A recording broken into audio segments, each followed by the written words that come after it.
Le queremos hacer unas pocas preguntas nada más para que nos ayude con ese trabajo que tenemos. Y bueno, me presento como esto, mi nombre es Daniel Exabertello. Soy ahorita un estudiante de Psicología General en la Universidad de Iberoamérica y le molestaba y le estaba manifestando que nos ayude con esta entrevista sobre la psicología educativa, ya que estamos partiendo para hacer un trabajo, un proyecto integrador referente a este tema.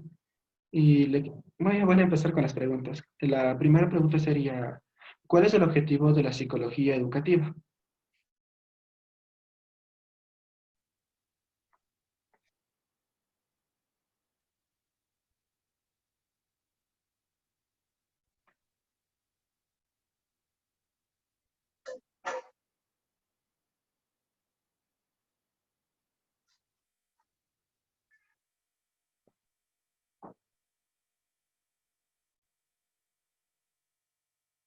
Joven, no le escucho bien. No sé. Por si nos podría ayudar contestando algunas preguntas que hemos elaborado para que nos ayude para poder plasmarlo en nuestro proyecto integrador. Ya, a Ya, continuación procederé a realizar las preguntas para no incomodarle tampoco a usted. Sí me está escuchando, ¿verdad? Y sí le estoy escuchando. Ya. Ya, Dani, ¿ya valió tu internet o no? parece que sí, no sé, se me fue el internet. Está raro. Bueno, Y bueno, la primera pregunta es, ¿cuál es el objetivo de la psicología educativa? Muy buenas tardes. En primer lugar, de igual manera me quiero presentar. Mi nombre es Carla Arias, de profesión psicóloga educativa. Un gusto, chicos, de estarles apoyando y un enorme placer, muy amplia, muy extensa, que tiene, como ustedes ven, diferentes ramas y pues en lo que respecta a mí les voy a ayudar en lo que yo conozco. Muy bien. Respondiendo a su pregunta, el objetivo de la psicología educativa es ayudar a los jóvenes con su proceso de enseñanza-aprendizaje. Es decir, el objetivo de un psicólogo educativo es intermediar entre el docente y el estudiante cuando existen estos conflictos para que el proceso interaprendizaje salga de la mejor manera y el estudiante tenga un aprendizaje significativo que pueda ayudar para su futuro. Ya. a ver, otra de las Dani, preguntas, no sé si me logra escuchar, es ¿cuál es la mayor dificultad que se presenta en la psicología educativa?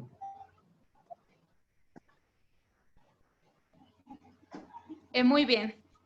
La mayor dificultad que yo puedo mencionar respecto a mi experiencia es muchas veces la comunicación. La falta de comunicación entre padres y estudiantes es el problema que más afecta para que un psicólogo educativo pueda trabajar. ¿A qué me refiero con esto? A que nosotros dentro de la institución podemos detectar un problema, podemos mencionar disgrafía en un niño. Entonces, cuando nosotros queremos mencionar ese diagnóstico a los padres de familia, cabe recalcar que un psicólogo educativo únicamente observa el problema y puede transferir a un psicólogo clínico, que es el único con poder de diagnosticar mediante test, mediante pruebas, para que a nosotros nos den pautas para poder trabajar con el niño. Entonces, cuando nosotros queremos mencionar este problema con los padres de familia, existe un sesgo, es decir, no hay comunicación, no podemos comunicarnos con ellos porque están trabajando, porque simplemente no quieren aceptar que su hijo tenga un problema. Entonces, este para mí ha sido el mayor de los retos, poderme comunicar con los padres de familia, ya que muchas veces nos ponen barreras para no aceptar ningún problema, algún problema de sus hijos. Ya, eso sí es verdad, es muy acertado lo que dice, muy interesante. Y creo que también hizo de responder a la siguiente pregunta, que era, ¿cómo aborda este tipo de dificultades?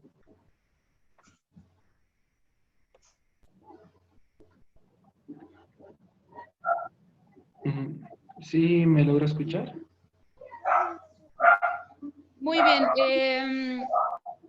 Como les mencionaba, he tenido varias dificultades con esto de los padres de familia. Más o menos te escuché, creo que me dijiste que cómo solucionamos estas dificultades. Sí, eso es lo que planteó mi compañero. Muy bien, entonces, como les mencionaba, este problema de comunicación ha sido el primer problema, como digo, a nivel de la psicología educativa, pero poco a poco también hemos ido ganando nuestro espacio dentro de las instituciones. Cabe mencionar que cuando yo realicé mis prácticas preprofesionales, tenía un psicólogo de edad avanzada, entonces me decía, ustedes ahora tienen el campo libre para poder trabajar, porque antes no existían leyes, no existían estatutos que a nosotros como psicólogos educativos nos ayuden a trabajar con los niños y ayudar a mejorar. Entonces, antes era muy limitado este trabajo de un psicólogo, entonces lo limitaban atrás de un escritorio y no podía trabajar con el estudiante. Entonces, cuando nosotros tenemos esta dificultad con los padres de familia, lo que hacemos es llamarlo a una entrevista mediante una citación de carácter obligatorio. Entonces, cuando empiece el año escolar, los padres de familia firman un acta compromiso en donde en uno de los puntos está establecido que el padre de familia acudirá las veces que sean necesario, ya sea requerido por un docente, un directivo o el DEFE, en este caso el psicólogo educativo. Entonces, mediante, como ya mencioné, estos estatutos que a nosotros nos permiten trabajar, es que podemos nosotros llamar a los estudiantes y a los padres de familia para nosotros poder trabajar directamente. Ustedes saben que por un teléfono es muy difícil obtener resultados, pero cuando ya lo tenemos dentro del DS al padre de familia, podemos explicarle y darle a conocer todas las cosas y todas las facilidades que nosotros como psicólogos podemos ofrecer a su hijo que está pasando por una dificultad, siempre y cuando él nos autorice, ¿verdad? Entonces, cuando ya nos autoriza, podemos empezar a trabajar. De esta manera venimos trabajando para que el padre de familia también coopere y, como les digo, hemos ganado bastante terreno dentro de las instituciones educativas. Ya no nos ven como que el que va al psicólogo está loco, sino que nos ven como una persona en quien confiar, más que psicólogo, más que profesional, un amigo, que eso es lo que necesitan nuestros jóvenes y nuestros niños hoy en día. Una persona que les escuche, que les entienda y sobre todo que sea facilitador en este proceso de comunicación entre padres y estudiantes. En sí, ¿en qué se basa la psicología educativa? ¿Qué diferencia tiene de la psicología de la psicopedagogía? ¿Qué diferencia tiene con la psicopedagogía? Muy bien, ¿qué diferencias tiene? Empecemos mencionando que la psicología educativa y la psicopedagogía tienen una diferencia clave, que la psicología educativa, como ya les mencioné, trabaja directamente con los problemas de los estudiantes y no puede ingresar a dar clases. En cambio, en esta nueva carrera que se abrió, no sé si en otras universidades, pero conozco que en la UTA se abrió psicopedagogía, me parece que hace 7 semestres. Todavía no se gradúa la primera promoción de psicopedagogos, pero su campo es muchísimo más amplio. La psicopedagogía está enfocada a que sean psicólogos y profesores, entonces ellos pueden directamente entrar a dar clases, facilitar y trabajar con estos procesos psicológicos. Otra pregunta que me hiciste es que ¿en qué se basa la psicología educativa? La psicología educativa es una rama de la psicología que estudia los procesos y cambios de conducta de los estudiantes cuando ingresan al ámbito educativo. Es decir, nosotros podemos trabajar dentro de educación con cualquiera de las características, con cualquiera de los, ¿cómo puedo decir? Con cualquiera de los enunciados que nos da la psicología. Por ejemplo, muchas veces trabajamos con bandura, trabajamos con condicionamiento clásico, condicionamiento operante. Entonces, pienso que la psicología educativa puede ocupar estos enunciados siempre y cuando los utilice de una manera adecuada, sabiendo cuándo y cómo utilizarlos. Ya. También otra pregunta que quería hacer es, ¿cómo se vinculan los padres cuando ante un problema donde interviene un psicólogo educativo? O sea, como cuando ya tienen que ayudar e intervenir directamente.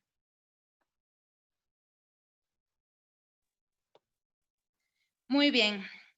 Los padres, como ya mencionamos, han venido trabajando de una manera diferente los últimos tiempos. Cuando nosotros como psicólogos empezamos a trabajar, número uno, necesitamos autorización del padre de familia cuando ya está diagnosticado la dificultad que tiene. Cuando nosotros obtenemos esta autorización para no meternos en problemas legales, tenemos que hacer firmar un acta compromiso en donde tú tienes que establecer claramente los puntos que vas a trabajar con el estudiante, siempre y cuando el padre de familia esté de acuerdo con esos puntos. Uno de los puntos claves es que autoriza a que su hijo se someta a un tratamiento psicológico. Si es que tú no puedes hacer esta acta o no tienes esta acta firmada en un futuro, podemos tener problemas. Muy bien, cuando ya tenemos esta acta firmada, también le hacemos firmar un acta compromiso en donde hacemos que el padre de familia se comprometa de lleno con la terapia. Entonces, podemos hablar de mala conducta, que es lo típico en las instituciones. Entra un niño que no sabe normas, reglas, en la casa se comporta de igual manera, los padres no pueden trabajar. Muy bien, interviene el psicólogo, hace que firme la autorización y nosotros trabajamos obviamente en la institución. Podemos primero trabajar con la docente, darle normas e instrucciones para que ayude a trabajar al niño. Por ejemplo, podemos utilizar refuerzos positivos. Cada vez que el niño haga una acción buena dentro del aula, es decir, un día cumpla con todo lo que le diga la profesora, le va, qué sé yo, a pegar un estrellito en la frente o le va a poner una carita feliz en el cuaderno. Nosotros estamos trabajando en la escuela, pero no nos sirve de nada si es que el niño llega a la casa y no hace caso, hace lo que quiere, bota los juguetes, no hace los deberes. Entonces, para evitar estos problemas, estos conflictos de que en la casa me porto así y en la escuela me porto así, también trabajamos con el padre de familia. A ver, padre de familia, ¿cómo es un niño, cómo es el comportamiento de su niño en la casa? Sabe que es desordenado, no le gusta hacer los deberes, solamente pasa en la televisión o pasa en el celular, muy bien. Mientras el niño realice cosas positivas en la casa, como levantar sus juguetes, va a tener un refuerzo positivo, que puede ser, a ver, vas a ver media hora de tu programa favorito. Pero estos son refuerzos que el padre de familia puede aplicar porque un psicólogo no va a trabajar en la casa con el estudiante, ¿verdad? Entonces, tenemos que trabajar simultáneamente con el padre de familia. Si no, el trabajo de un psicólogo en cualquiera de los ámbitos, ya sea clínico, educativo, general, deportivo, en cualquiera de las ramas extensas de la psicología, no va a funcionar. Si es que no trabajan conjuntamente, el proceso psicológico no va a llegar a su fin. Ya, muchas gracias y es verdad lo que dice. Otra pregunta que quería preguntarle es, ¿con qué corriente psicológica se basa usted?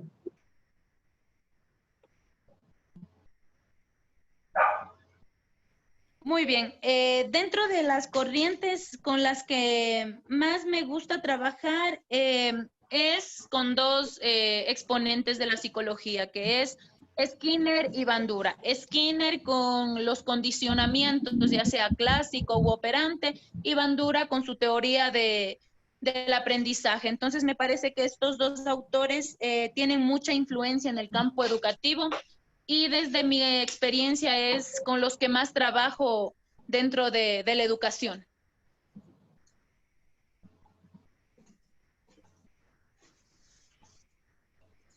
Ya. Otra pregunta, disculpe, señorita Carla. Dentro de todo su ámbito laboral, ¿cuál ha sido la experiencia que más le ha marcado en todo su tiempo como psicólogo educativo? Muy bien, no puedo decir que tengo una carrera amplia como psicóloga educativa. Yo me gradué hace 2 años pero creo que una de las experiencias que más me ha llegado, no solamente como psicóloga educativa, sino también como ser humano, ha sido que he tenido la oportunidad de haber trabajado con un niño autista.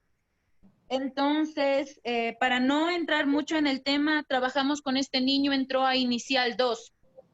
El niño ya vino con un diagnóstico previamente establecido por un psicólogo clínico y también por un psiquiatra. Entonces, él ya tenía medicamento, pero obviamente el cambiar de su casa a una institución educativa fue un cambio fatal.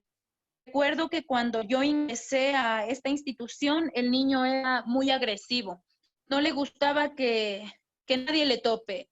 Una vez llegó a morder a la profesora en el dedo cuando le estaba indicando cómo hacer las cosas. Ustedes saben que un autista tiene el coeficiente intelectual demasiado elevado, pero cuando se trata de socializar, no le gusta. Es muy aislado, es esquivo con las personas, entonces esa es su naturaleza. Cuando empecé a trabajar con él, claro que tuve dificultades, pero esa fue la experiencia más linda porque cuando se graduó, él impulsivamente se levantó, vino a donde yo estaba sentada y me abrazó.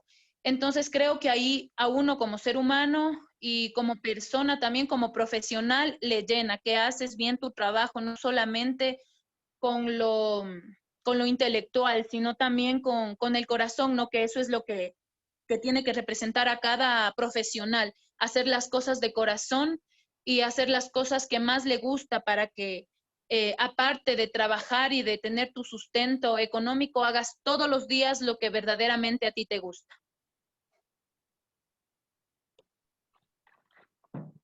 Ya. Eso es muy, muy emotivo y la verdad es que sí, yo también tengo ese pensamiento de que los niños con autismo tienen su grado, a ver, se me fue la palabra, son más específicos, más sentimentales, por así decirlo, tienen un lado bueno y su lado malo, pero hay que saberlo tratar. Otra pregunta sería, Exacto. ¿cuáles son los problemas éticos más comunes en la psicología educativa?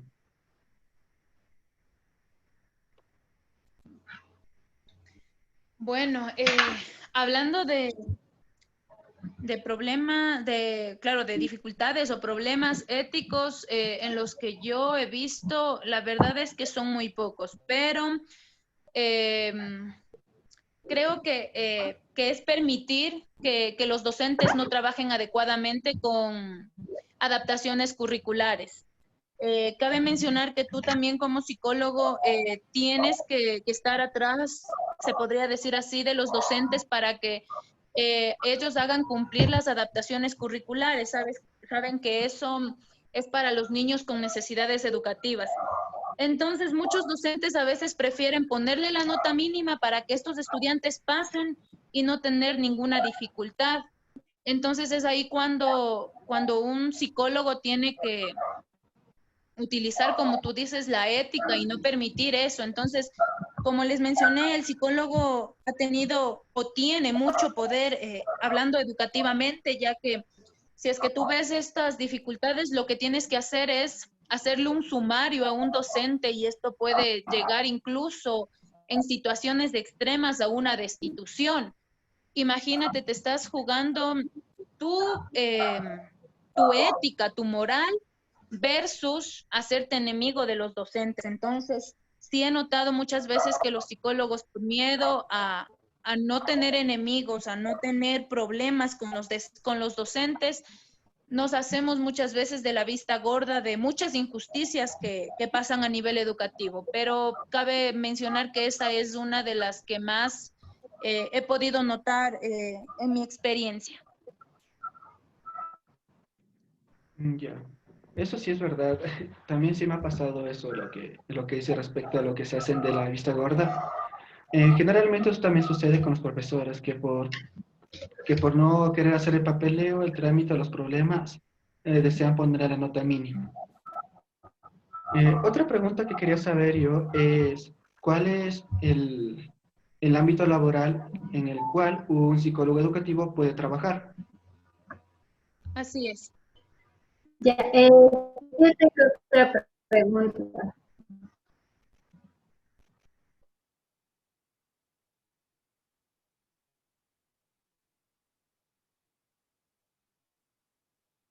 Muy bien. Como ya mencioné, la psicóloga, un psicólogo educativo puede aplicar sus conocimientos únicamente en los ámbitos educativos. Cabe recalcar que también existe también una apertura, se podría decir, dentro del MIES, del Ministerio de Inclusión Económica y Social. Entonces, hay varios proyectos en donde un psicólogo educativo también puede trabajar no solamente dentro de la educación, sino dentro del área social.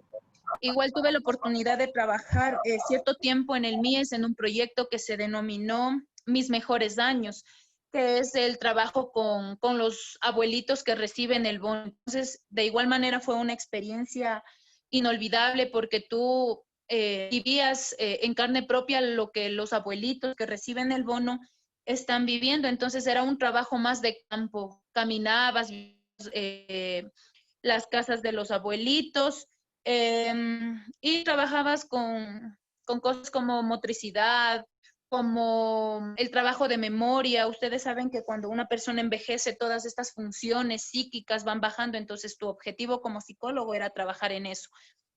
Pero estas son las dos áreas en donde se puede desenvolver un psicólogo educativo. También independientemente, poniéndose un centro en donde puedes trabajar con conducta, con talleres, con este proceso de enseñanza-aprendizaje. Entonces creo que esas son las áreas más fuertes de un psicólogo educativo. Trabajar en educación con los niños, promoviendo este proceso de interaprendizaje. Ya, muchas gracias. Tal vez, Julie, tengas otra pregunta. Ya, ¿sí me escucha? Sí, mija, dime. Ya. Bueno, mi pregunta es, ¿cuáles son los métodos que usted aplica en la psicología educativa? Los diferentes métodos de investigación.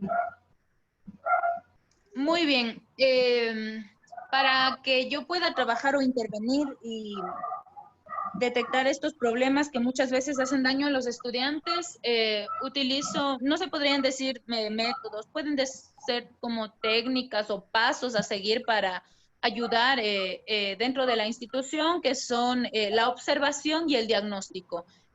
Un psicólogo, hablando generalmente, no puede empezar a trabajar si es que no tiene sustento. Entonces, para mí, primeramente, es la observación. Nosotros con la mirada podemos hacer mucho y sin decir nada. Entonces, muchas veces pensamos que el psicólogo se pasea por las puras, se podría decir hablando vulgarmente, por el colegio, pero realmente lo que está haciendo es un análisis de todas las situaciones que pueden presentarse dentro de la institución. Entonces, eh, recalco nuevamente que las dos cosas que yo utilizo son la observación. Me paseo o entro a los cursos o en el recreo observo las conductas principalmente de los niños que ya han presentado antes problemas.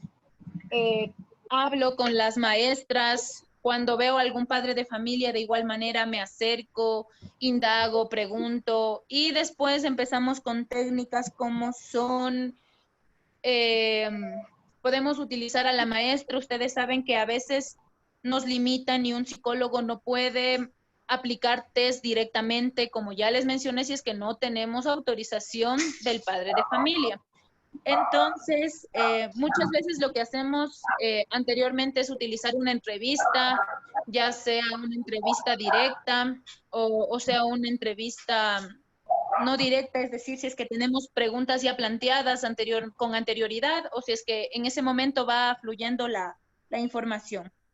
De ahí podemos decir que podemos sacar un diagnóstico para poder empezar a trabajar con este niño. Entonces, si es que nosotros no tenemos noción o no tenemos antecedentes de lo que le va a pasar a este niño o lo que le está pasando a este niño o adolescente o incluso a los maestros, no podemos intervenir. Entonces, creo que estos son los dos pasos principales que un psicólogo, me permito decir que en todos los ámbitos debe realizar: la observación, intervención y diagnóstico. Muchas gracias, me quedó muy claro. ¿Y con qué otros profesionales usted tiene contacto? O sea, ¿con qué grupo usted trabaja también? Muy bien, dentro de de la psicología educativa tenemos que plantearnos y hacer un trabajo multidisciplinario. Entonces nosotros nunca podemos trabajar solos. Dentro de mi experiencia he trabajado con abogados cuando Dios no quiera las cosas pasan a otro nivel y estamos hablando de delitos. Ustedes saben que ahora no hablo por todos, pero algunos jóvenes sí realizan actos delictivos dentro de la institución, entonces tú tienes que ir hablando con varios profesionales cuando los jóvenes ya ingresan a un proceso judicial. No pasa muy seguido, pero tienes contacto con policías, con abogados, con el Ministerio de Salud cuando se trata, por ejemplo, de algún accidente dentro de la institución o por alguna enfermedad misma del estudiante. Entonces, tú nunca sabe si es que un estudiante vino sin desayunar y se desmayó y lo primero que tenemos que hacer es activar el 911. Ya tenemos que tener previamente establecido qué números de emergencia tenemos para llamar. Entonces, un psicólogo educativo nunca puede trabajar solo.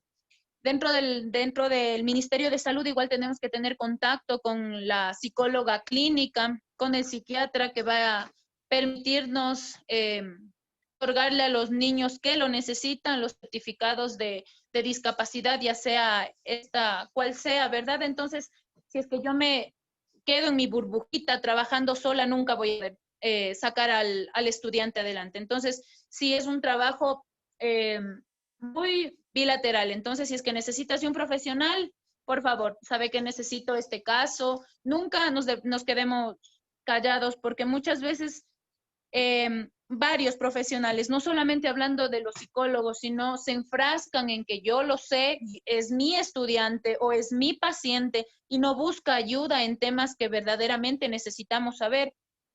Un psicólogo no es la persona que lo sabe todo, ¿verdad? Es una persona consciente de sus limitaciones y que consciente también de que tiene que trabajar con otros profesionales para que nos asesoren en circunstancias en donde a nosotros ya se nos van de las manos.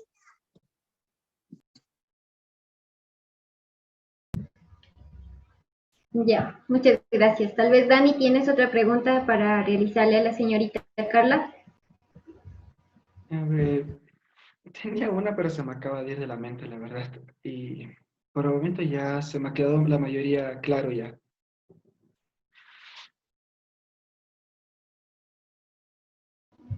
Entonces, en sí, la psicología educativa plantea o realiza lo que son pruebas estandarizadas, entre ellas que son las TDAH y las TDA, bajo la supervisión de los padres de familia y también porque les autoriza la institución.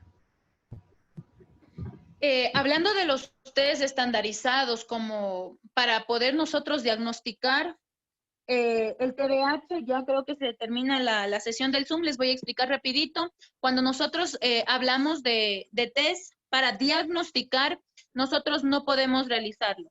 El test de TDAH lo podemos realizar siempre y cuando tengamos esta comunicación con la psicóloga clínica, perdón.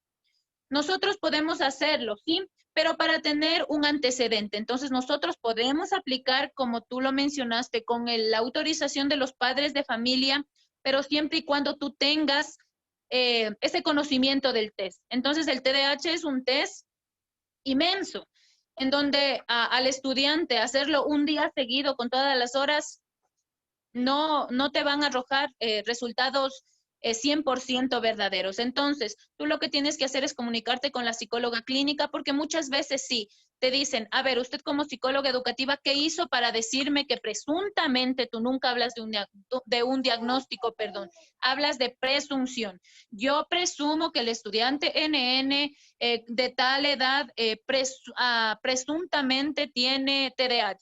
Entonces tú te basas con estas pruebas que le tomaste, le adjuntas y derivas a la psicóloga clínica. Entonces ellos tienen procesos mucho más profundos para estudiar la psiquis humana y te puede regresar, ella sí, con el aval del Ministerio de Educación, un diagnóstico en donde te diga, el niño Juanito tiene TDAH. No sé si es que quedó claro.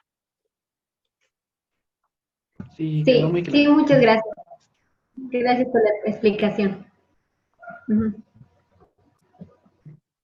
Y tal vez tengas otra pregunta, Julie, o Llamémoslo.